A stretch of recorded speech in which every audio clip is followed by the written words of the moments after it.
Good morning everyone, this is Ajay and you are again welcome on this channel which is Math Cafe.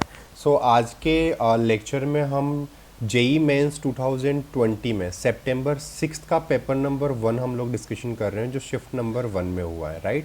इसका first question लिखा हुआ है। ये सभी अभी जो भी क्वेश्चंस हमारे पास रहेंगे वो मेमोरी बेस्ड क्वेश्चंस रहेंगे, ठीक है। मेमोरी बेस्ड क्वेश्चंस रहेंगे, हल्का फुल्का इनमें कुछ चेंजेस हो भी सकता है ओरिजिनल क्वेश्चंस के साथ, है ना। तो देखिए फर्स्ट क्वेश्चन लिखा हुआ है, if alpha and beta are the roots of this equation then beta equals to.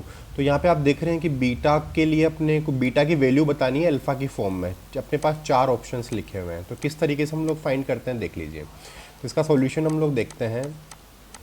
यहाँ पे लिखा हुआ है कि इक्वेशन 2x इंटू में 2x प्लस 1 इक्वल्स टू 0। तो मैं इसको सॉल्व कर लेता हूँ। 2x को 2x से मल्टीप्लाई करूँगा, 4x स्क्वायर, 1 से मल्टीप्लाई करूँगा, यहाँ पे आएगा 2x, और इक्वल्स टू में 0 नहीं, इक्वल्स टू में लिखा हुआ है 1, राइट। तो इक्वल्स टू में लिखा हुआ है 1, तो इक्वेशन अपने पास बनेगी 4x स्क्वायर प्लस में 2x माइनस में 1 इक्वल्स टू 0। यहाँ तक सबको समझ में आ रहा है। इसके रूट्स है अल्फा एंड बीटा, तो एक रूट को दूसरे रूट की फॉर्म में लिखना अपने को। तो मैं एक काम करता हूँ कि इसके रूट्स फाइंड कर लेता हूँ, अगर इसकी इजीली रूट फाइंड हो जाए तो x इक्वल्स टू होगा minus b plus minus root of b square, और माइनस में 4 इसी होगा 4 4 16 डिवाइडेड बाई 2a, राइट। तो यहाँ से कितना बनेगा -2 प्लस माइनस ये होगा 20 को लिख सकता हूँ 2√5 डिवाइडेड बाई 8, कैंसिल हो गया तो बनेगा -1 प्लस माइनस में √5 अपॉन में 4। ये सब बच्चों को क्लियर दिख रहा है यहाँ पे कि एक जो इसके दोनों रूट्स हैं वो एक प्लस में होगा एक माइनस में होगा, तो -1 प्लस माइनस √5 अपॉन 4 की फॉर्म में लिखा हुआ है। तो यहाँ पे बोल रखा है कि एक जो रूट है वो दूसरे का क्या स्क्वायर की फॉर्म में मैं लिख सकता हूँ क्या, तो वो तो बिल्कुल नहीं लिख सकता। तो मुझे ये तो क्लियर हो रहा है कि बीटा की जो वैल्यू है वो अल्फा स्क्वायर के इक्वल तो कभी नहीं होगी। सेकेंड ऑप्शन चेक कर लेता हूँ कि बीटा की वैल्यू इसके इक्वल हो सकती है क्या। तो इसके लिए क्या करता हूँ मैं, यही इसको इक्वल रख के पुट कर लेता हूँ, मैं वैल्यू चेक कर लेता हूँ कि दोनों इक्वल हो सकते हैं क्या, राइट। तो देखिए यहाँ पे मुझे ये शो करना है कि beta equals to second part में ना, तो फर्स्ट पार्ट तो इसका क्या हो गया, फर्स्ट जो ऑप्शन है वो तो एकदम रॉन्ग है। सेकेंड ऑप्शन चेक कर लेता हूँ, तो बीटा की वैल्यू माइनस में 2 alpha times of alpha plus 1 हो सकती है क्या। दोनों पार्ट को मुझे इक्वल करके देखना है, अगर हो रहा है तो ऑप्शन नंबर 2 सही है, अदरवाइज फिर हम लोग ऑप्शन नंबर 3 की तरफ मूव करेंगे, राइट। तो यहाँ से मल्टीप्लाई करते हैं, बनेगा माइनस में 2 अल्फा स्क्वायर और माइनस में 2 अल्फा। तो बीटा की वैल्यू ये हो सकती है नहीं हो सकती, अपने को चेक करना है। तो इन सबको इधर लेफ्ट में ले आता हूँ मैं, तो यहाँ से बनेगा अपने पास बीटा प्लस में 2 अल्फा और प्लस में 2 अल्फा स्क्वायर इक्वल्स टू 0। तो यहाँ से एक अल्फा और एक बीटा को एक साथ रख लेता हूँ मैं, अल्फा प्लस बीटा और प्लस में अल्फा प्लस 2 अल्फा स्क्वायर। यहाँ तक सब बच्चों को क्लियर दिख रहा है, ठीक है। तो यहाँ से देखो अल्फा प्लस बीटा की वैल्यू मैं इजीली पुट कर सकता हूँ, और अल्फा प्लस 2 अल्फा स्क्वायर की वैल्यू भी इजीली पुट कर सकता हूँ, क्योंकि यहाँ पे क्या लिखा हुआ है 4x स्क्वायर प्लस 2x की वैल्यू 1 है। तो यहाँ पे देखिए मैं 2 कॉमन ले लूँ, और इसके रूट्स क्या है अल्फा और बीटा, तो अल्फा भी इसको सेटिस्फाई करेगा। तो मैं ऐसा बोल सकता हूँ कि 2 अल्फा स्क्वायर, 2 कॉमन लेने से 4 की जगह बचेगा 2 अल्फा स्क्वायर प्लस में अल्फा, इसकी वैल्यू क्या आएगी 1। तो सिर्फ 2 अल्फा स्क्वायर प्लस अल्फा की वैल्यू कितनी आ जाएगी अपने पास 1/2। ये सबको समझ में आ रहा है कि 2 अल्फा स्क्वायर प्लस अल्फा की वैल्यू कितनी आ रही है अपने पास 1/2। अब अल्फा प्लस बीटा क्या होगा, इस इक्वेशन में सम ऑफ रूट्स देख लो तो कितना आएगा -b/a, मतलब माइनस में 2/4 माइनस में 1/2। तो मुझे बताओ कि 0 इक्वल्स टू 0 आ रहा है ना यहाँ पे, मतलब ये जो अपने पास इक्वेशन लिखा हुआ है, रिलेशन लिखा हुआ है इस अल्फा और बीटा में, वो एकदम करेक्ट है। तो मैं ऐसा बोल सकता हूँ कि ऑप्शन नंबर 2 क्या है अपना करेक्ट आंसर होगा, ठीक है। आप लोग मैच कर सकते हैं, ठीक है। हम लोग नेक्स्ट क्वेश्चन की तरफ मूव करते हैं। क्वेश्चन नंबर 2 ये लिखा हुआ है कि a plane intersect the x y and z axis at capital A capital B and capital C respectively, ठीक है। तो यहाँ पे अपने को बताना है कि if G 1,1,2 is centroid of A B C, ठीक है, then the equation of the line perpendicular to plane and passing through the point G अपने को बताना है। देखिए यहाँ पे आसान सा क्वेश्चन दिया हुआ है, ये ऐसा क्वेश्चन हम लोग एग्ज़ाम में भी ऑलरेडी क्लास में भी ऑलरेडी प्रिपेयर करते हैं, राइट। तो एक मैं 3D में बना देता हूँ कि एक प्लेन है जो कि एक्स एक्सिस वाई एक्सिस और जेड एक्सिस को कट कर रहा है ए बी और सी पे। तो मैं इस तरीके से बना देता हूँ एक रफ सा डायग्राम।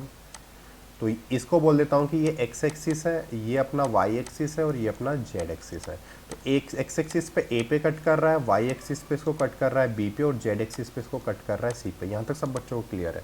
क्वेश्चन ये है अपना कि जो लाइन की इक्वेशन फाइंड करनी है वो इस प्लेन के परपेंडिकुलर होना चाहिए। मतलब ये जो ए बी सी प्लेन दिया हुआ है अपने को, ए बी सी, इसके परपेंडिकुलर होना चाहिए एक लाइन जो कि किस पॉइंट से पास कर रही है, इसके सेंट्रोइड से। और सेंट्रोइड का कोऑर्डिनेट्स अपने को गिवन है, वो है 1,1,2। मतलब मैं ऐसा बोल सकता हूँ कि जो लाइन है वो किसी पर्टिकुलर पॉइंट जी जो कि है 1,1,2 से भी पास कर रही है। तो इस लाइन की इक्वेशन के लिए मुझे क्या चाहिए होगा, एक पॉइंट अपने को गिवन है, ठीक है। इस पॉइंट का, इस लाइन का डायरेक्शन रेशियो चाहिए होगा मुझे। अगर इसका डी आर मिल गया तो अपना काम हो जाएगा। तो इसका जो भी डी आर होगा वो क्या होगा, इस ए बी सी प्लेन के परपेंडिकुलर होगा। ये सबको क्लियर है। तो ए बी सी प्लेन के परपेंडिकुलर में क्या करता हूँ, एक यूनिट वेक्टर फाइंड कर लेता हूँ। तो एन वेक्टर एक फाइंड कर लेता हूँ जो कि ए बी सी के परपेंडिकुलर है। तो मैं ये वेक्टर कैसे निकाल सकता हूँ, एक यूनिट वेक्टर कैसे निकाल सकता हूँ मैं ऐसा कर सकता हूँ कि कोई भी दो वेक्टर ले लेता हूँ, ए बी वेक्टर और दूसरा वेक्टर ले लेता हूँ ए सी वेक्टर। इनका क्या कर दूंगा, मैं क्रॉस मल्टीप्लाई कर लेता हूँ, जो कि यहाँ से अपने पास एन वेक्टर फाइंड हो जाएगा, ठीक है। तो देखो किस तरीके से कर रहा हूँ मैं यहाँ पे। पहले ए बी सी के मैं कोऑर्डिनेट्स फाइंड कर लेता हूँ। तो यहाँ पे इनका जो सेंट्रोइड है जी, इसके कोऑर्डिनेट्स अपने को गिवन है 1,1,2। मुझे पता है कि ये एक्स एक्सिस पे लाई कर रहा है, तो वाई और जेड की वैल्यू होगी 0। तो एक पॉइंट एज्यूम कर लेता हूँ a,0,0। बी के जो कोऑर्डिनेट्स होंगे 0,b,0, सी के पॉइंट के कोऑर्डिनेट होंगे 0,0,c। ये सबको समझ में आ रहा है। तो जी क्या होगा इनका, अगर ए बी सी के कोऑर्डिनेट्स ये होंगे तो जी हो जाएगा a+0+0/3, मतलब a/3। ऐसे ही वाई कोऑर्डिनेट क्या होगा इसका, सेंट्रोइड का b/3, और जेड कोऑर्डिनेट होगा c/3।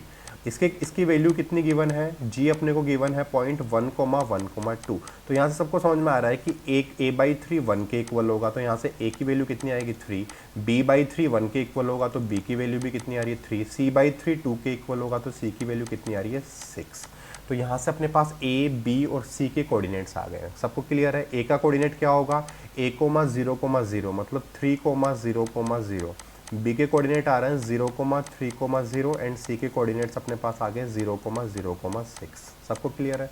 मैं ए बी और ए सी वेक्टर फाइंड कर लेता हूँ। ए बी वेक्टर क्या होगा मेरा, ए बी वेक्टर होगा B vector position vector of B, position vector of B minus position vector of A. तो पोजीशन वेक्टर ऑफ बी कितना अपने पास 0,3,0 minus position vector of A क्या है 3,0,0। तो कितना मिलेगा यहाँ से अपने को माइनस में 3, और यहाँ पे मिलेगा 3 - 0 3, और ये बनेगा 0। तो ए बी वेक्टर अपने पास ये मिल गया है। मुझे नेक्स्ट फाइंड करना है बी सी, दूसरा कौन सा वेक्टर फाइंड करना है, ए सी वेक्टर। ए सी वेक्टर हम लोग फाइंड कर लेते हैं। ए सी वेक्टर क्या बनेगा, position vector of C minus position vector of A, ठीक है।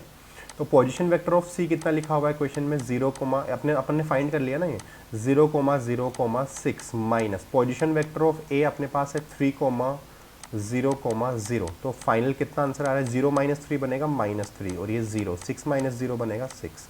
तो ए सी वेक्टर भी अपने पास फाइंड हो गया। एक चीज़ नोटिस कर रहे हो, अपने पास ए बी वेक्टर फाइंड हो गया, अपने पास ए सी वेक्टर भी फाइंड हो गया। मुझे क्या करना है, एक एन वेक्टर फाइंड करना अपने को ना। तो मैं एन जो वेक्टर है उसको ऐसा बोल देता हूँ मैं कि ये बनेगा अपना दोनों की क्रॉस मल्टीप्लिकेशन। तो क्रॉस मल्टीप्लिकेशन मैं फाइंड कर लेता हूँ डिटर्मिनेंट फॉर्म में। तो आई कैप जे कैप के कैप, और यहाँ से कितना मिलेगा अपने को, ए बी वेक्टर है -3 3 और 0, ये बनेगा अपने पास। अच्छा मुझे ये बताओ कि अगर ये ए बी वेक्टर है, मुझे तो कैप निकालना था। सबको समझ में आ रहा है। मैं क्या कर सकता हूँ, -3 से या 3 से डिवाइड भी कर सकता हूँ। तो ए बी वेक्टर को ऐसा बोल दूँ क्या, ये है ना कैलकुलेशन आसान रहेगी, -1 1 और 0, और यहाँ पे मैं बोल देता हूँ -1 0 एंड 2, ठीक है। तो ए बी वेक्टर को मैं लिख देता हूँ यहाँ पे -1 1 एंड 0, और ए सी वेक्टर को लिख देता हूँ मैं -1 0 एंड 2। यहाँ तक सब लोगों को एकदम क्लियर होगा, ठीक है। तो एन वेक्टर अपने पास कितना आ रहा है, यहाँ पे एन वेक्टर अपने पास आ जाएगा आई कैप।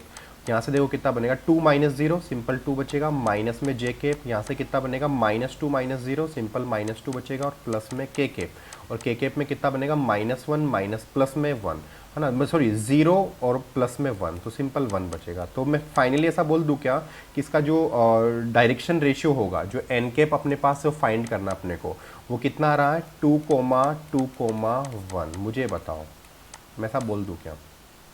क्योंकि मुझे तो रेशियो निकालना है यहाँ पे, जो डायरेक्शन होगा वो बेसिकली रेशियो है। तो डायरेक्ट मैं ऐसा बोल दूँ कि 2,2,1 अपने पास क्या आ रहा है, एन के आ रहा है। तो मुझे ये बताओ कि अपने पास जो पॉइंट है जिससे ये लाइन पास कर रही है वो क्या है, जी, मतलब 1,1,2। ठीक है, ये यहाँ तक क्लियर है सब बच्चों को।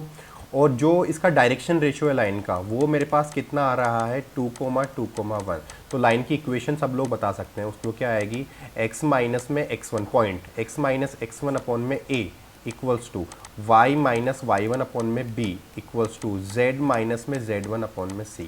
तो ये क्या है अपना इस क्वेश्चन का फाइनल आंसर है। तो हम लोग ऑप्शन से देख सकते हैं कौन सा मैच कर रहा है। फिर सबसे पहले देख लो 2,2,1 कहाँ पे मैच कर रहा है। देखो 2,2,1 यहाँ पे आ रहा है, और x minus one, y minus one and z minus two, ये क्लियर है। ठीक है, तो ऑप्शन नंबर 3 अपना करेक्ट आंसर है। सब लोगों को एकदम क्रिस्टल क्लियर होना चाहिए। ठीक है, चलो नेक्स्ट क्वेश्चन की तरफ हम मूव करते हैं। क्वेश्चन नंबर 3 लिखा हुआ है कि total number of words with और without meaning from the letter of the words letter. आपने को एक वर्ड दिया हुआ है, ठीक है, अपने को एक वर्ड दिया हुआ है जो है LETTER, और इसने पूछा है कि इससे कितने डिफरेंट वर्ड बना सकते हैं। कंडीशन ये है कि if no two vowels are together, इसमें वोवल्स अपने पास टुगेदर एक साथ नहीं होने चाहिए। तो मैं सबसे पहले देख लेता हूँ कि इसमें वोवल है कौन कौन से। तो सिर्फ ई और ई दो ही अपने पास यहाँ पे वोवल प्रेजेंट है। ठीक है, और अपने पास अगर मैं कॉन्सोनेंट की बात करूँ तो कॉन्सोनेंट अपने पास कौन कौन से प्रेजेंट है, जो बचे हुए हैं वो कॉन्सोनेंट है। तो L, T, T and R ये अपने पास क्या है, कॉन्सोनेंट्स है। तो यहाँ पे बताना है कि टोटल कितने वर्ड मैं फॉर्म कर सकता हूँ जिसमें वोवल दोनों साथ नहीं होने चाहिए। तो मुझे एक चीज़ बताओ कि जब अपने पास टोटल जो भी वर्ड होंगे वो कितने लेटर्स के होंगे, 1 2 3 4 5 6। तो 1 2 3 4 5 6 लेटर का अपने पास टोटल वर्ड पॉसिबल होंगे। मैं क्या करता हूँ कि जो 4 लेटर है उनको सबसे पहले मैं यहाँ पे प्लेस कर देता हूँ। ठीक है, तो यहाँ पे गैप मेथड यूज़ करने वाला हूँ। गैप मेथड है ना, गैप मेथड में यहाँ पे यूज़ करने वाला हूँ ना। तो गैप मेथड में क्या बोलता हूँ कि 4 लेटर्स को सबसे पहले मैं यहाँ पे इनको अरेंज कर देता हूँ। तो 4 लेटर को अरेंज करने का तरीका होगा 4 फैक्टोरियल। जो भी सिमिलर है अलाइक ऑब्जेक्ट्स वहाँ पे डिवाइड कर दूंगा। तो टी और टी दो अलाइक ऑब्जेक्ट्स है, 2 फैक्टोरियल से मैं डिवाइड भी कर देता हूँ। यहाँ पे क्या हुआ है कि 4 लेटर अपने पास अरेंज हो चुके हैं। मुझे बताओ कि 4 लेटर जब अरेंज हो गए हैं तो चारों के बीच में गैप कितने होंगे। चारों के बीच में गैप होंगे 5, 1 2 3 4 5, 5 गैप होंगे। तो 5 गैप में से मुझे कितने लेटर को फिट करना है, मुझे सिर्फ 2 लेटर पुट करना है यहाँ पे। तो सिर्फ 2 लेटर्स को पुट करना है। तो मान लो कि ई यहाँ पे आ गया और ई यहाँ पे आ गया, दो कोई भी चूज़ कर सकते हैं हम लोग, वो कभी पास में हो ही नहीं सकते हैं क्योंकि इनको गैप में हम लोग अरेंज कर रहे हैं। ठीक है, तो जो 2 लेटर अपने पास आ गए हैं, क्या इनको अरेंज करने की ज़रूरत है क्या? सेम लेटर है ई और ई, तो इनको अरेंज करने की ज़रूरत नहीं है। मतलब मैं बोलूँगा कि दोनों सेम ही है ना, किसी को किधर भी रखो एक जैसे दिखेंगे। तो 2 फैक्टोरियल अपॉन 2 फैक्टोरियल तरीके से अरेंजमेंट हो जाएगा। सोल्व कर लेते हैं इसको हम लोग। देखो फैक्टोरियल अपॉन में 2 कितना हो जाएगा, 4 इंटू में 3 और 2 कैंसिल हो जाएगा, मल्टीप्लाइड बाई 5 से 2 कितना होगा, 5 इंटू में 4, 3 कैंसिल हो गया 2, और इंटू में यहाँ पे कितना बचेगा, ये 1 हो जाएगा। ठीक है, सबको क्लियर है। ये कितना बनेगा, 12 इंटू में यहाँ से ये कैंसिल हो गया 2 टाइम, 5 2 जा 10। फाइनल आंसर कितना आ रहा है, 120। एक एक बच्चे को सबको क्लियर होगा। 120 आंसर कौन सा अपना, ऑप्शन नंबर 3। तो option number 3 is the correct answer. ठीक है, क्लियर है ये वाला। नेक्स्ट क्वेश्चन की तरफ हम मूव करते हैं। क्वेश्चन नंबर 4 जो कि लिखा हुआ है if the constant term in the expansion of, ये एक्सप्रेशन लिखा हुआ है, इसमें कांस्टेंट टर्म जो है वो लिखा हुआ है 405। तो अपने को मोड ऑफ के की वैल्यू फाइंड करनी है। सब लोग ध्यान से समझो उसको, बहुत आसान सा क्वेश्चन है बाइनोमियल का।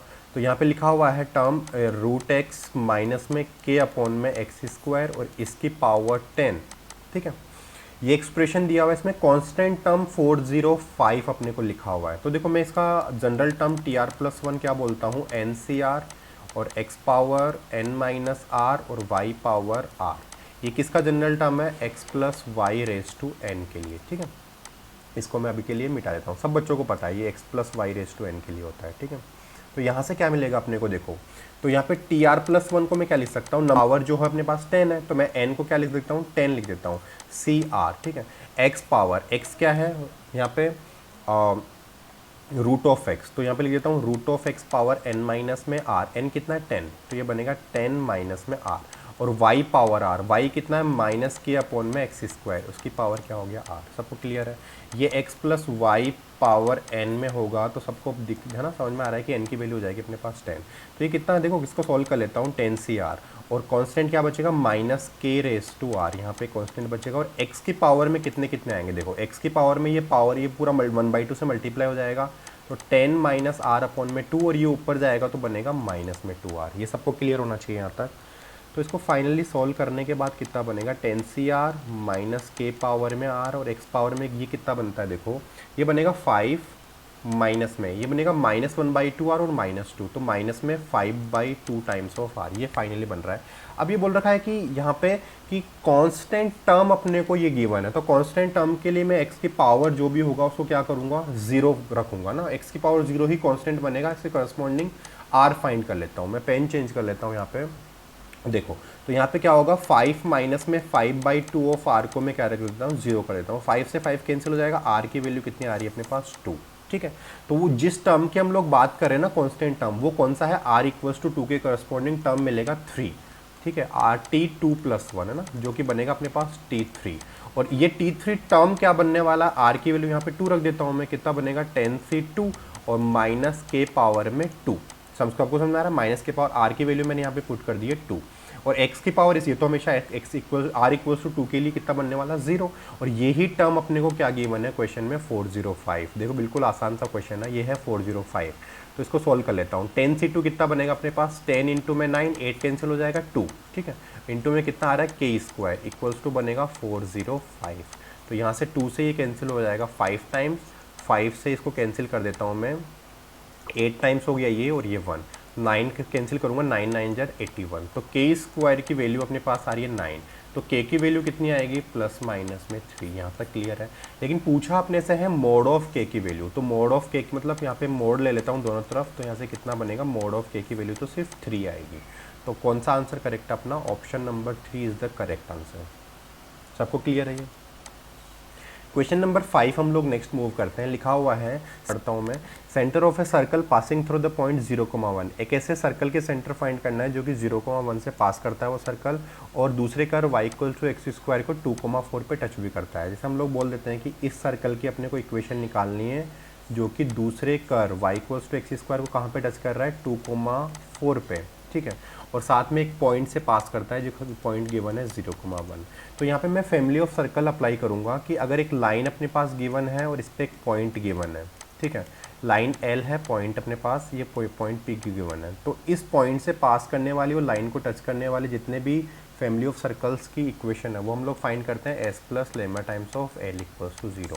यहाँ पे s क्या है, यहाँ पे जो पॉइंट गिवन है तो पॉइंट सर्कल है और lambda times of L equals to 0 apply करना है। ठीक है, तो यहाँ पे मैं अप्लाई करने के लिए पता है कि मेरे पास पॉइंट तो गिवन है लेकिन मेरे पास ये लाइन गिवन नहीं है, तो मैं क्या करता हूँ, जो लाइन है ना टेंजेंट, ये इस टेंजेंट की इक्वेशन में अगर फाइंड कर लूँ ना मेरा क्वेश्चन सॉल्व हो जाएगा। ठीक है, तो टेंजेंट की इक्वेशन बहुत सारे तरीके होते हैं फाइंड करने के। टेंजेंट की इक्वेशन हम लोग ना AOD से फाइंड कर सकते हो, या फिर डायरेक्ट में इसमें ना 2 डिग्री इक्वेशन दिया हुआ है अपने पास, 2 डिग्री कर्व है तो मैं t इक्वल्स टू 0 से फाइंड कर लेता हूँ। ठीक है, तो यहाँ से y equals to x square में क्या बनेगा 1/2 times of y plus y1 equals to x square को हम लोग लिखते हैं t इक्वल्स टू 0 में x टाइम्स ऑफ x1। ठीक है, तो 1/2 times of y plus y1, y plus किस पॉइंट पे निकालना है 2,4 पे, तो y1 की वैल्यू हो जाएगी 4 और 2 टाइम्स ऑफ x। यहाँ तक क्लियर है? 2 से मल्टीप्लाई कर रहा हूँ तो y प्लस में 4 इक्वल्स टू आ जाएगा 4x, और इक्वेशन बन गई 4x माइनस में y माइनस में 4 इक्वल्स टू 0। ये लाइन L की इक्वेशन है। ठीक है, तो L आ गया, पॉइंट है अपने पास, तो मैं क्या करता हूँ s इक्वल्स टू 0 अप्लाई कर देता हूँ। तो यहाँ से मैं पेन चेंज कर रहा हूँ, कितना बनेगा बताओ, s इक्वल्स टू 0 से इक्वेशन कितनी बनेगी, s बनेगा point circle x minus 2 whole square इस पॉइंट पे 2,4 पे, प्लस में y माइनस में 4 होल स्क्वायर और प्लस में लेमा टाइम्स ऑफ L जो है उसकी इक्वेशन लिखी हुई है 4x माइनस में y माइनस में 4 इक्वल्स टू 0। बताओ, यहाँ तक सब बच्चों को एकदम क्रिस्टल क्लियर होना चाहिए। अब देखो लेमडा की वैल्यू फाइंड करने के लिए मेरे को एक कंडीशन गिवन है कि जो सर्कल है, ये जो सर्कल है वो 0,1 से पास कर रहा है। तो ये सर्कल की इक्वेशन आ गई अपने पास, इसको 0,1 से पास करवा देते हैं। तो 0 रखूँगा तो बनेगा -2 स्क्वायर 4, 1 रखूँगा तो बनेगा -3, इसका स्क्वायर बनेगा 9, प्लस में लेमा टाइम्स ऑफ 0 यहाँ पे रखूँगा तो 0 पे बनेगा 0 और माइनस लिखा हुआ है y में तो माइनस में 1 और -4 इक्वल्स टू 0। तो ये बनेगा 13 और इक्वल्स टू बनेगा यहाँ पे 5 लेमडा। देखो लेमडा की वैल्यू तो यार सबको क्लियर है कि ये आगे 13 अपॉन में 5, ठीक है। अब लेमडा की वैल्यू अगर मैं यहाँ पे पुट करता हूँ ना, देखो ये फाइनल जो अपने पास इक्वेशन है यहाँ पे मैं पुट कर देता हूँ लेमडा की वैल्यू, तो एक चीज़ नोटिस करो कि अपने को ना पूरी इक्वेशन फाइंड नहीं करनी थी, अपने को एक्चुअल में सिर्फ वो सेंटर के कोऑर्डिनेट्स फाइंड करने। तो अपने को एक्स और वाई के कोएफिशिएंट से मतलब है, और एक्स स्क्वायर और वाई स्क्वायर का कोएफिशिएंट 1 होना चाहिए। तो मैं एक बार इक्वेशन लिख देता हूँ, ये बन रहा है x minus 2 whole square plus में वाई माइनस में 4 होल स्क्वायर और प्लस में लेमडा की वैल्यू है 13 अपॉन में 5, और यहाँ से बनेगा 4x माइनस वाई माइनस में 4 इक्वल्स टू 0, ठीक है। तो यहाँ से देखो एक्स स्क्वायर का कोएफिशिएंट और वाई स्क्वायर का तो 1 बनेगा, तो x का कोएफिशिएंट देख लेता हूँ सिर्फ मैं, वो कितना बनेगा यहाँ से माइनस में 4, यहाँ से कितना आएगा x का कोएफिशिएंट प्लस में 52 अपॉन में 5, क्लियर है। चलो y का कोएफिशिएंट यहाँ से बनेगा माइनस में 8 और यहाँ से बनेगा सिंपल माइनस में 13 अपॉन में 5, यहाँ पे भी क्लियर है। तो सिर्फ एक्स और वाई का कोएफिशिएंट देखना, तो इसको और सोल्व कर लेता हूँ मैं, कितना बनेगा, ये बनेगा 20 और यहाँ पे आएगा 32 अपॉन में सिंपल बनेगा 5, ठीक है, प्लस में आएगा 32, ठीक है। यहाँ से कितना बनेगा 40 और यहाँ से बनेगा 53, क्लियर है सबको। तो माइनस में 53 अपॉन में 5, ये अपने पास क्या आ चुका है, यहाँ पे अपने पास जो एक्स के कोऑर्डिनेट्स, एक्स के और वाई के कोएफिशिएंट है वो आ चुके हैं, सॉरी यहाँ पे ये एक्स का कोएफिशिएंट है, ये वाई का कोएफिशिएंट है, बीच में प्लस है, ठीक है। तो सेंटर के कोऑर्डिनेट क्या होंगे, इसका -1/2 से मल्टीप्लाई करना है, तो इसको -1/2 से मल्टीप्लाई करूँगा तो बनेगा माइनस में 16 अपॉन में 5, इसको -1/2 से मल्टीप्लाई करूँगा तो बनेगा 53 अपॉन में 10। तो -16 अपॉन 5 और 53 अपॉन 10 हम लोग देख सकते हैं कि ऑप्शन नंबर 2 मैच कर रहा है, ठीक है। तो option number 2 is the correct answer. सब बच्चों को एकदम क्रिस्टल क्लियर होगा, ठीक है। तो नेक्स्ट क्वेश्चन की तरफ हम मूव करते हैं। नेक्स्ट क्वेश्चन है क्वेश्चन नंबर 6, जो कि लिखा हुआ है कि ए अपने पास एक है ना, ये मैट्रिक्स का क्वेश्चन आ गया यहाँ पे, ठीक है। मैट्रिक्स का क्वेश्चन है, बहुत अच्छा क्वेश्चन है और बहुत आसान सा भी क्वेश्चन है ये। तो ए अपने को एक मैट्रिक्स गिवन है, यहाँ पे बीटा में रिलेशन है a⁴ प्लस a, तो अपने को बीटा का ही डिटर्मिनेंट वैल्यू फाइंड करना है। बीटा भी एक क्या होगा, मैट्रिक्स आएगा, उसको डिटर्मिनेंट वैल्यू अपने को फाइंड करना है। ये क्वेश्चन अपना देखो आसान सा है। अगर ए अपने को गिवन है, मैं लिख देता हूँ इसको फिर से, कॉस थीटा यहाँ पे आएगा माइनस में साइन थीटा। देखो ये सब किया हुआ है, ये हम लोगों ने क्लास में भी प्रैक्टिस की हुई है सेम क्वेश्चन की। यहाँ पे ए स्क्वायर क्या आता है, वैसे सबको पता होना चाहिए, लेकिन फिर भी मैं फाइंड करके बता देता हूँ ना। तो यहाँ पे क्या होगा, कॉस थीटा साइन थीटा, 2 बार मल्टीप्लाई करना है मुझे, साइन थीटा कॉस थीटा, और फिर से लिख देता हूँ मैं cos theta sine theta minus में साइन थीटा, और ये बनेगा कॉस थीटा। चलो ठीक है, मल्टीप्लाई करते हैं इसको हम लोग ना। तो यहाँ पे रो कॉलम वाइज मल्टीप्लिकेशन कर रहा हूँ मैं, क्या बनेगा देखो, कॉस थीटा को कॉस थीटा से है ना, फर्स्ट रो को फर्स्ट कॉलम से, तो कॉस थीटा को कॉस थीटा से cos square theta, sine theta को साइन थीटा से, या माइनस भी लगाओ माइनस साइन स्क्वायर थीटा, तो cos square theta minus sine square theta को मैं कॉस 2 थीटा लिख देता हूँ। फिर फर्स्ट रो को सेकंड कॉलम से sine theta into cos theta, और फिर से sine theta cos theta, 2 sine theta cos theta, इसको लिख देता हूँ मैं साइन ऑफ 2 थीटा। फिर से यहाँ से सेकंड रो को मैं फर्स्ट कॉलम से मल्टीप्लाई करूँगा, minus sine theta cos theta और माइनस में sine theta cos theta, minus में 2 साइन थीटा कोस थीटा, तो माइनस में साइन ऑफ 2 थीटा लिख देता हूँ। क्लियर है सब बच्चों को। फिर से फर्स्ट सेकंड रो और सेकंड कॉलम करता हूँ, तो माइनस में साइन स्क्वायर थीटा और प्लस में कॉस स्क्वायर थीटा, वापस से क्या बन गया, कोस 2 थीटा। यहाँ पे ए स्क्वायर आ गया। देखो यहाँ पे एक चीज़ नोटिस करना है, ए स्क्वायर में यहाँ पे देखो 2 2 2 आ गया है, ऐसे में ए क्यूब फाइंड करूँगा, वहाँ पे क्या आने वाला है, ये सब अंडरस्टूड है, ये याद आ गया होगा ना कि cos 3 थीटा बनेगा, साइन है, इतनी मेहनत करने की ज़रूरत नहीं है, अपने को पता है कि ये आने वाला है, ऑब्जर्व भी कर सकते हैं हम लोग। ये बनेगा साइन 3 थीटा और यह बनेगा cos ऑफ 3 थीटा। ये सबको क्लियर है, ठीक है। नेक्स्ट हम लोग बात करें a⁴ की। a⁴ में क्या आने वाला है, पावर, यहाँ पे 4 आ जाएगा, तो cos 4 थीटा, यहाँ पे बनेगा साइन 4 थीटा माइनस में साइन ऑफ 4 थीटा, और यहाँ पे बनेगा cos ऑफ 4 थीटा। ये भी क्लियर है। क्वेश्चन में बोला हुआ है कि बीटा जो है वो दोनों के सम के इक्वल है, a4 प्लस में a, तो यहाँ पे मैं लिख देता हूँ कि यहाँ पे जो बीटा इक्वल्स टू क्या लिखा हुआ है, a⁴ प्लस में a, तो दोनों को ऐड कर देता हूँ। देखो डायरेक्ट ऐड कर रहा हूँ मैं, a⁴ और a के टर्म्स को ऐड कर रहा हूँ, तो cos थीटा में ऐड करूँगा मैं cos 4 थीटा, तो ये बनेगा cos 4 थीटा प्लस में cos थीटा। फिर नेक्स्ट आएगा sine theta plus sign 4 theta, तो साइन 4 थीटा प्लस में साइन थीटा, ठीक है। फर्स्ट रो अपने पास रेडी हो है। नेक्स्ट है माइनस साइन थीटा और माइनस साइन 4 थीटा, तो लिख देता हूँ मैं माइनस में, यहाँ से बनेगा साइन 4 थीटा प्लस में साइन थीटा। ये भी एक टू जेड सब बच्चों को क्लियर होना चाहिए। नेक्स्ट अपने पास कॉस थीटा और फिर प्लस में cos 4 theta, cos 4 theta plus में कॉस थीटा। मुझे बताओ यहाँ तक सब बच्चों को क्लियर है? यही क्या है? बीटा है। तो बीटा की जो डिटर्मिनेंट वैल्यू है वो अपने को फाइंड करना है। तो डिटर्मिनेंट ऑफ बीटा कितना होगा? देखो डायरेक्ट इसको मैं मल्टीप्लाई कर रहा हूँ, क्रॉस मल्टीप्लाई। तो यहाँ पे क्या कर दूंगा मैं? डिटर्मिनेंट का साइन लगा दूंगा, डायरेक्ट कर रहा हूँ मैं। तो ये बनेगा कॉस 4 थीटा प्लस में कॉस थीटा, इसका परफेक्ट स्क्वायर। फिर माइनस में फिर से यहाँ पे क्या है? एक और माइनस लगा हुआ तो ये प्लस हो जाएगा और इसी का परफेक्ट स्क्वायर बन जाएगा साइन ऑफ 4 थीटा प्लस में साइन थीटा का परफेक्ट स्क्वायर। यहाँ तक बताओ सब कुछ क्लियर है? बस इसको सॉल्व करना है, ये अपना फाइनल आंसर है। तो यहाँ पे देखो कॉस 4 थीटा और साइन 4 थीटा बनेगा, वो आएगा 1। यहाँ पे cos square theta, sorry cos 4 theta नहीं, कॉस स्क्वायर 4 थीटा और साइन स्क्वायर 4 थीटा, वो 1 हो गया। Cos square theta and sine square theta वो भी 1 हो जाएगा। और 2 टाइम्स ऑफ यहाँ से बचेगा कॉस 4 थीटा इंटू में cos theta, cos 4 theta into में कॉस थीटा प्लस में साइन 4 थीटा इंटू में साइन थीटा। यही टर्म अपने पास बचेंगे और सब कुछ क्लियर है। ठीक है, तो ये बनेगा 2 प्लस में 2, ये फॉर्मूला बन गया cos of A minus B, है ना, cos A cos B plus sine A sine B, A minus B, तो 4 थीटा माइनस थीटा बन जाएगा 3 थीटा। तो यही क्या अपना फाइनल आंसर है? 2 प्लस में 2 कॉस ऑफ 3 थीटा, 2 प्लस में 2 कॉस ऑफ 3 थीटा। तो डी ऑप्शन क्या है अपना करेक्ट आंसर है। ए टू जेड सब बच्चों को समझ में आ रहा होगा ना, बहुत आसान सा क्वेश्चन दिया था इस बार।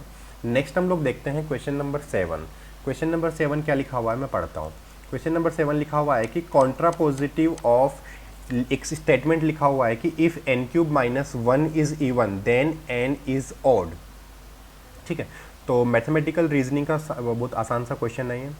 तो हम लोग क्या बोल सकते हैं कि एक स्टेटमेंट दिया हुआ है, अच्छा कॉन्ट्रापोजिटिव क्या होता है? अगर मैं बोल रहा हूँ कि एक स्टेटमेंट लिखा हुआ है P इम्प्लाइज Q, ठीक है, तो इसका कॉन्ट्रापोजिटिव स्टेटमेंट क्या होगा? Not Q implies not P। इसका क्या है? ये कॉन्ट्रापोजिटिव है ना, ये स्टेटमेंट हो गया इसका ना। तो मैं लिख देता हूँ यहाँ पे कॉन्ट्रापोजिटिव। ये सबको क्लियर है? तो यहाँ से मैं क्या बोलता हूँ कि बस नॉट क्यू लगाना है। मतलब देखो ये क्या है? N cube minus 1 is even, ये क्या है? एक स्टेटमेंट P है। देन मतलब that implies n is odd, ये क्या है? एक स्टेटमेंट Q है। तो यहाँ पे लिखा हुआ है P इम्प्लाइज Q, तो मुझे क्या लगाना है? Not Q implies not P, मतलब नॉट लगाना है यहाँ पे Q पे। तो n is not odd, n is not odd, तो यहाँ पे ये कितना बनेगा? n is not odd. ठीक है, नेगेशन लगा दिया मैंने, नेगेटिव यहाँ पे लगा दिया है। फिर देन इम्प्लाइज, यहाँ से क्या स्टेटमेंट बनेगा? यहाँ पे भी क्या लगाना है? नॉट ऑफ P, मतलब P वाले स्टेटमेंट पे नॉट लगाना है। तो n cube minus 1 is even number, तो मैं क्या बोलूँगा? Not even number. तो n cube minus 1 is not even, है ना, नॉट इवन। ये अपना फाइनल आंसर होगा। तो चेक कर सकते हैं कौन सा ऑप्शन मैच कर रहा है। यहाँ पे मैच कर रहा है अपने पास ऑप्शन नंबर 3 मैच कर रहा है, right. n is not odd, ठीक है, then n cube minus 1 is not even, correct अपना। ठीक है, ऑप्शन नंबर 3 क्या अपना करेक्ट आंसर है। बहुत आसान सा क्वेश्चन जेई मेंस का पूछा हुआ है इस बार। नेक्स्ट क्वेश्चन हम लोग देखते हैं, question number 8। If a1 a2 a3 up to an, यहाँ पे लिखा हुआ है b1 b2 b3 up to bn are two arithmetic progression, है ना। एपी में 2 सीरीज दी हुई है with common difference of second is 2 more. यहाँ पे एक्चुअली में ये सेकंड ये वाला नहीं होना चाहिए, यहाँ पे लिखा हुआ है ऐसे ही होना, सेकंड सीक्वेंस। ठीक है, तो common difference of second sequence is 2 more than the first sequence. And 2 relation तुम्हें गिवन है कि B100 की जो वैल्यू है वो है A70 के इक्वल, और दूसरा A100 की वैल्यू है माइनस में 399 के इक्वल। अच्छा, एक और रिलेशन दिया हुआ है A40 की वैल्यू है माइनस में 159 के इक्वल, है ना। ये रिलेशन दिया हुआ है A और B में, और अपने को क्या करना है? B1 की वैल्यू फाइंड करनी है, ये अपना क्वेश्चन है। ठीक है, और यहाँ पे जो कॉमन डिफरेंस है उसमें भी एक रिलेशन दिया हुआ है कि जो फर्स्ट वाले का सॉरी सेकंड सीरीज़ का जो कॉमन डिफरेंस है वो 2 ज़्यादा है फर्स्ट वाली सीरीज़ से। तो मैं एक चीज़ देख लेते हैं हम लोग, अगर ये A1 A2 A3 है ना, इस तरीके से ये सीक्वेंस लिखी हुई है, इसका कॉमन डिफरेंस अगर मैं D1 बोल रहा हूँ और दूसरी सीक्वेंस लिखी हुई है B1 B2 B3, इस तरीके से चल रहा है Bn तक, इसकी जो सीक्वेंस है उसको मैं बोल देता हूँ कि यह है D2। तो यहाँ पे क्या लिखा हुआ है कि सेकंड का जो कॉमन डिफरेंस है two more than the first है ना, तो सेकंड का जो कॉमन डिफरेंस है वो two more than the first है। तो ये एक रिलेशन अपने पास दिया हुआ है, इसको भी हम लोग यूज़ करेंगे, ठीक है। तो यहाँ पे देखते हैं हम लोग कि किसे आगे हम लोग बढ़ते हैं। तो B100 कितना होगा, B100 कितना होगा ना, तो इजीली हम लोग बता सकते हैं। यहाँ पे B100 होगा कि फर्स्ट टर्म इसका बन रहा है B1, फर्स्ट टर्म अपना इस सीक्वेंस का क्या है B1, तो A प्लस में n-1 इंटू में D, इसका D कितना है D2, ये बोल देता हूँ। और वो कितना लिखा हुआ है A70, मतलब वही same cheese A plus n-1 into में D, A plus 69D, A क्या है इसका फर्स्ट टर्म A1, तो मैं लिख देता हूँ A1 प्लस में 69 इंटू में D, D क्या है इसका D1। ये सबको समझ में आ रहा है, एक रिलेशन यहाँ से बन गया है। नेक्स्ट जो रिलेशन है वो कहाँ पे लिखा हुआ है, वो है अपने पास A100 इक्वल्स टू माइनस में 399। तो A100 कितना होगा, A first term A1 plus में 99 इंटू में इसका D क्या है D1, और वो कितना लिखा हुआ है माइनस में 399, ठीक है। नेक्स्ट यहाँ पे देख लेते हैं हम लोग, ये कितना लिखा हुआ है A1 प्लस में 39 इंटू में D1, और ये कितना लिखा हुआ माइनस में 159। देखो यहाँ पे दोनों रिलेशंस को मैंने यूज़ कर लिया है, दोनों को क्या करना है, A1 और D1 की वैल्यू यहाँ से फाइंड करनी है। तो A1 और D1 के लिए मैं दोनों को सब्ट्रैक्ट कर देता हूँ। तो इक्वेशन 1 माइनस इक्वेशन 2 दोनों को सब्ट्रैक्ट कर रहा हूँ, यहाँ से आएगा 0 और यहाँ पे आएगा 0.6 और times of D1 equals to, यहाँ से इसको सब्ट्रैक्ट करूँगा तो 0 यहाँ से बनेगा 4 और यहाँ से मिलेगा अपने को 240, लेकिन नेगेटिव में आएगा, ठीक है, क्योंकि साइन चेंज करना है मेरे को। सबको क्लियर है ये बात। तो 60D इक्वल्स टू ये बन रहा है, तो देखो 0 से 0 कैंसिल हो गया, तो D1 की वैल्यू अपने पास कितनी आ रही है, माइनस में 8 आ रही है क्या, सॉरी 6 4 जाना, माइनस में 4 आएगी। तो D1 की वैल्यू कितनी आ रही है, माइनस में 4 आ रही है। D1 की वैल्यू किसी भी इक्वेशन में रख के अपने को A1 की वैल्यू फाइंड करनी है। तो यहाँ से देखो सेकंड इक्वेशन में रख देता हूँ, तो A1 और प्लस में लिखा हुआ है 39 ऑफ D1 की वैल्यू रख देता हूँ -4 इक्वल्स टू में है माइनस में 159। क्लियर है। तो A1 ये कितना बनेगा, 9 4 जा 36, तो 6 ये बन गया 3 -156 इक्वल्स टू माइनस में 159। तो यहाँ से सबको पता है ना कि A1 की वैल्यू कितनी आ जाएगी अपने पास, माइनस में 3। तो A1 की वैल्यू आ गई है, D1 की वैल्यू आ गई है। अच्छा कोई रिलेशन, या देखो यहाँ पे D1 की वैल्यू पता है तो D2 की वैल्यू भी आ जाएगी। तो D2 की वैल्यू अपने पास क्या आ जाएगी, 2 प्लस में D1, तो D1 कितना है -4, इसमें 2 ऐड करेंगे तो माइनस में 2। यहाँ पे बताओ मुझे सारी वैल्यूज आ चुकी है, अब मुझे B1 की वैल्यू फाइंड करना है। तो B1 की वैल्यू कहाँ से फाइंड कर सकता हूँ, इस वाले रिलेशन से, कि B1 को एज इट इज़ रखा प्लस में 99 इंटू में D2 की वैल्यू कितना रखना है मुझे, माइनस में 2 इक्वल्स टू A1 की वैल्यू मैंने फाइंड कर रखी है -3 प्लस में 69 टाइम्स ऑफ D1 की वैल्यू है माइनस में 4। मुझे बताओ B1 ईजिली फाइंड हो जाएगा, कैलकुलेशन बची हुई है अभी।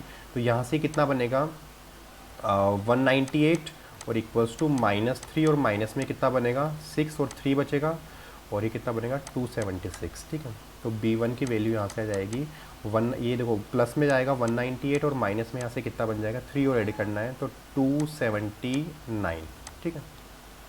तो यहाँ से कितना आ जाएगा 2 और ऐड करना है तो माइनस में 81 आ रहा ना, ये माइनस में 81, ठीक है। तो B1 की वैल्यू अपने को जो फाइंड करने को बोला था वो आ रहा है माइनस में 81।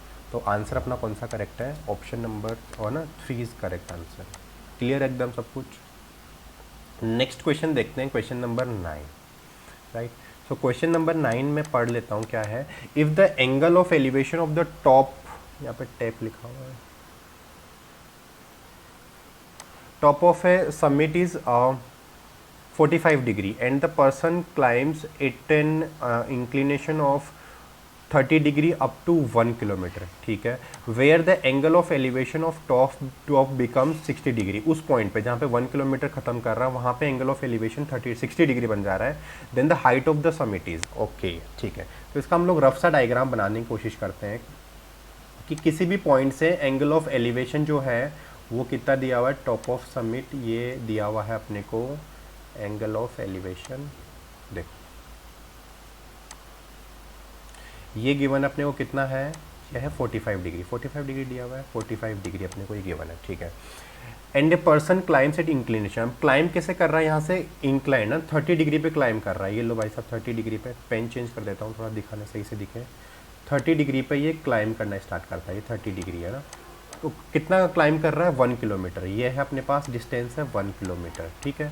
और where the angle of elevation from top become 60 degree, ऐसा 1 किलोमीटर पे जाके रुक जाएगा और यहाँ पे जो एंगल ऑफ एलिवेशन है वो इसी टॉप से वो कितना गिवन है अपने को देखो डॉट डॉट डॉट से बता रहा हूँ मैं, एक मिनट। ये एंगल ऑफ एलिवेशन, इसका एंगल ऑफ एलिवेशन कहाँ बनेगा अपने पास, ऐसा बोलता हूँ, ये बनेगा। ये कितना है अपने पास, 60 डिग्री बन रहा है।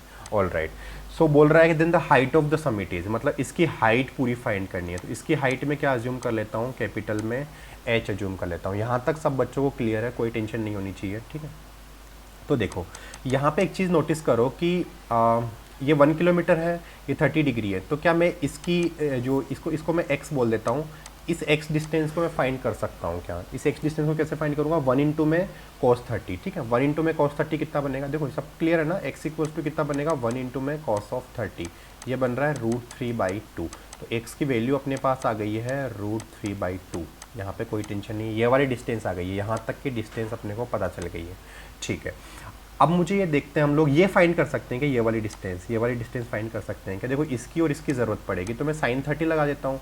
तो साइन ऑफ 30 कितना मिलेगा अपने को, sin 30 मिलेगा, इसकी जो हाइट है इसको y बोल देता हूँ मैं, तो y है ना, अपॉन में कितना बनेगा, ये जो अपने पास ये बनेगा हाइपोटेन्यूज 1। तो y की वैल्यू कितनी आ जाएगी, 1/2। तो ये वाली y की वैल्यू कितनी आ गई, 1/2। मतलब ये वाली वैल्यू 1/2 है, तो ये कितनी बचेगी, h माइनस में 1/2, यहाँ से लेकर यहाँ तक, और यहाँ से लेकर यहाँ तक की हाइट कितनी है, वो है 1/2। ये सबको क्लियर होगा, ठीक है। यहाँ पे एक बात फिर से हम लोग देखो, यहाँ पे टिग्नोमेट्री अप्लाई कर देते हैं थोड़ी सी, कि मुझे इसकी ये वाली डिस्टेंस मिल जाए, काम हो जाएगा। ये वाली z अज्यूम कर लेता हूँ। तो देखो ये वाली डिस्टेंस पता है, ये वाली फाइंड करनी है। तो क्या अप्लाई करूँ मैं, 10 अप्लाई कर देता हूँ। तो यहाँ पे देखो 10 अप्लाई कर रहा हूँ मैं। तो 10 ऑफ 60 यहाँ से कितना मिलेगा, 10 ऑफ 60 यहाँ से मिल जाएगा h माइनस में 1/2, और डिवाइडेड बाई कितना मिलेगा अपने को, z, जिसकी वैल्यू फाइंड करनी है, जो कि होता है √3। तो z की वैल्यू देखो आसानी से आ गई है, 1/√3 टाइम्स ऑफ h माइनस में 1/2। h की वैल्यू z की वैल्यू अपने पास आ गई है। तो मुझे देखो इस 45 डिग्री को मैं कैसे यूज़ कर सकता हूँ, समझो। मैं 45 डिग्री को क्या बोल रहा हूँ कि इस पूरे में अगर मैं 1045 लगाऊँ तो वो क्या होगा, पूरी हाइट अपॉन में ये वाला है ना, हाइट बेस। तो मैं लगा रहा हूँ यहाँ पे 10 ऑफ 60 डिग्री, 10 ऑफ 45 डिग्री। वो कितना बनेगा, परपेंडिकुलर अपॉन में बेस। परपेंडिकुलर पूरा कितना है, h अपॉन में बेस कितना है, बेस है अपने पास √3/2, और ये कितनी डिस्टेंस है, z, जिसकी वैल्यू कितनी आ रखी है, ये वाली क्वांटिटी, ठीक है। तो h अपॉन में दोनों का सम कर देता हूँ, √3/2 प्लस में z अपने पास ये बनेगा। इसको सोल्व करता हूँ पूरा मैं, तो ये बनेगा h/√3, और ये बनेगा माइनस में 1/2√3। यहाँ तक क्लियर है। और इसकी वैल्यू कितनी आएगी, 1 आएगी, क्योंकि 1045 होता है 1। तो इसको इधर सोल्व कर लेता हूँ, इस इक्वेशन को मैं, देखो इस इक्वेशन को इधर सोल्व कर रहा हूँ। यहाँ से कितना बनेगा, h इक्वल्स टू, है ना, 1 से क्रॉस मल्टीप्लाई करता हूँ, तो ये बनेगा √3/2, और इसके साथ में 2√3 को इधर रख देता हूँ मैं, प्लस में h/√3। इसे h/√3 को इधर लेके आऊँगा तो बनेगा 1 माइनस में 1/√3, और यहाँ पे मैं 2√3 अगर एलसीएम लेता हूँ तो 2, ये √3 बचेगा, इसको मल्टीप्लाई करूँगा 3, और ये बचेगा 1। सबको क्लियर होगा यहाँ तक। यहाँ मिलेगा √3 माइनस 1 अपॉन में √3, और इधर से मिलेगा 2 अपॉन में 2√3। देखो 2 से 2 कैंसिल है, √3 से √3 कैंसिल हो गया। तो h की वैल्यू कितनी आ रही है, 1 अपॉन में √3 माइनस 1। ऑप्शन चेक कर सकते हैं। देखो एक चीज़ नोटिस कर रहे हो आप, √3 माइनस 1 सिर्फ इसमें है और किसी में है नहीं, तो √3 प्लस 1 में कन्वर्ट कर लेते हैं। तो इसी के मैं क्या करता हूँ, मैं √3 प्लस 1 से ऊपर नीचे मल्टीप्लाई कर देता हूँ। तो ऊपर तो कितना बचेगा, √3 प्लस 1, नीचे कितना बनेगा, a minus B, a plus B, तो 3 माइनस 1 बनेगा 2। तो h की वैल्यू आ रही है √3 प्लस 1 अपॉन 2। तो ऑप्शन मैच कर रहा है अपना, ऑप्शन नंबर 3। तो option number 3 is the correct answer. सब बच्चों को क्लियर होगा, क्वेश्चन आसान सा है ये, ठीक है। नेक्स्ट अपन सेकंड लास्ट क्वेश्चन कर लेते हैं आज के लेक्चर का, जो है क्वेश्चन नंबर 10। देखो क्वेश्चन नंबर 10 में पढ़ने जा रहा हूँ, क्या लिखा हुआ है, इफ़ NC0, NC1, NC2 और NCN are frequencies of n+1 observations, ठीक है। और लिखा हुआ है ऑब्जर्वेशन कौन कौन से है, 1 2, ये अपने पास 2 पावर n तक है ना, सच दैट मीन इज ये, अपने को मीन ये गिवन है। तो फाइंड क्या करना, अच्छा n की वैल्यू फाइंड करनी है अपने को, ठीक है। तो आसान सा क्वेश्चन है ये, तो ऑब्जर्वेशंस दिए हुए हैं, फ्रीक्वेंसीज दी हुई है, मीन दिया हुआ है ना, तो n की वैल्यू अननोन एक क्वांटिटी फाइंड करने को बोल रहा है। तो मैं टेबल बना लेता हूँ, एक काम ये करता हूँ, यहाँ पे देखो टेबल बना लेता हूँ मैं। इस टेबल में क्या क्या मेंशन कर रहा हूँ मैं, सबसे पहले मेंशन कर देता हूँ ऑब्जर्वेशंस, है ना, x ऑब्जर्वेशंस मेंशन कर देता हूँ, xi बोल देता हूँ सबको एक साथ, और फ्रीक्वेंसीज को बोल देता हूँ fi। तो क्या क्या लिखा हुआ अपने पास, फ्रीक्वेंसीज तो अपने पास लिखी हुई है NC0, फिर नेक्स्ट लिखा हुआ है NC1, फिर नेक्स्ट लिखा हुआ है इसी तरीके से NC2 और एक साथ में बोल देता हूँ लास्ट वाला जो फ्रीक्वेंसी है वो अपने पास हो जाएगा NCN। ठीक है, चलो ऑब्जर्वेशंस में देख लेते हैं। फर्स्ट ऑब्जर्वेशन लिखा हुआ 1, फिर लिखा हुआ 2, फिर लिखा हुआ 2 स्क्वायर, इसी तरीके से मूव कर रहा है, लास्ट में 2n। सबको क्लियर है? अच्छा, ये मीन अपने को मीन की वैल्यू गिवन है, तो मीन में अपने को फॉर्मूला पता है, फ्रीक्वेंसी गिवन होता है तो summation of xi fi upon में समेशन ऑफ fi। सबको क्लियर है ये बात? तो xi fi फाइंड कर लेता हूँ। यहाँ से कितना मिलेगा, दोनों को मल्टीप्लाई करो तो 1 इंटू में NC0 प्लस में 2 इंटू में NC1 प्लस में 2 स्क्वायर इंटू में NC2 और लास्ट में कितना आएगा प्लस में 2 रेज टू n इंटू में NCN और डिवाइडेड बाई कितना आ रहा है फ्रीक्वेंसीज का सम, वो आएगा NC0 प्लस NC1 प्लस में NC2 और अप टू कितना आएगा NCN। हम लोगों ने इसका सम ऑलरेडी फाइंड करना सीख रखा है क्या, है ना? इसका सम हम लोग किस तरीके से फाइंड करेंगे, देखो मैं एक काम करता हूँ, इसको ब्रेक कर लेता हूँ, पेन चेंज कर देता हूँ मैं। ठीक है, इसको मैं ब्रेक कर लेता हूँ।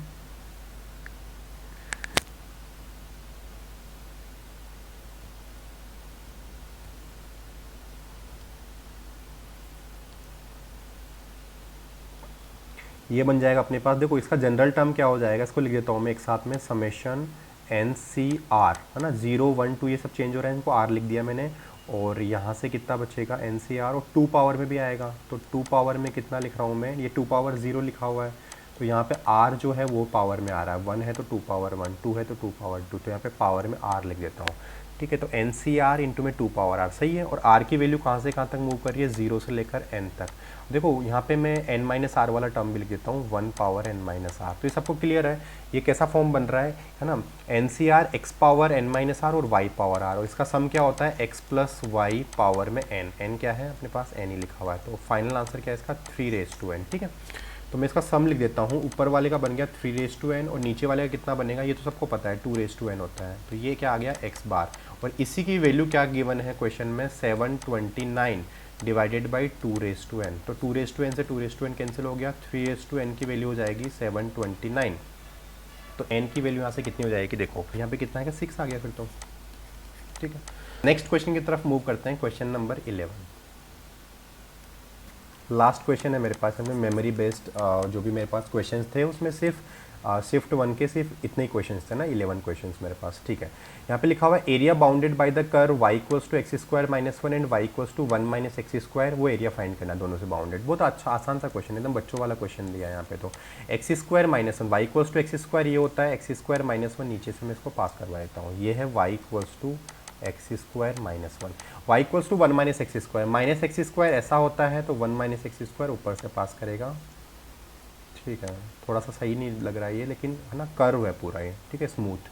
चलो, तो इसकी इक्वेशन क्या है, y इक्वल्स टू 1 माइनस में एक्स स्क्वायर। चलो यहाँ पे अपने को क्या करना है, ये वाले पॉइंट फाइंड करने हैं, तो ये वाले पॉइंट क्या आएंगे, ये 1 पे 0 हो रहा है, ये भी 1 पे, तो ये पॉइंट आ जाएगा -1 और ये वाला पॉइंट आ जाएगा 1। ठीक है, तो अगर ये पॉइंट तुम्हारा ये कर्व एफ ऑफ एक्स है और ये वाला कर्व जी ऑफ एक्स है, तो अपने को क्या करना है, इन दोनों से बाउंडेड एरिया निकालना है, जिसको हम लोग आसानी से फाइंड करते हैं। तो बच्चों वाला क्वेश्चन दे दिया, -1 to 1, मैं क्या बोलता हूँ कि एफ ऑफ एक्स माइनस में जी ऑफ एक्स और इसका क्या हो जाएगा इंटीग्रेशन एक्स के रिस्पेक्ट में, यही तो आएगा अपने पास कर्व, है ना, जो भी enclosed by f x and g x होगा।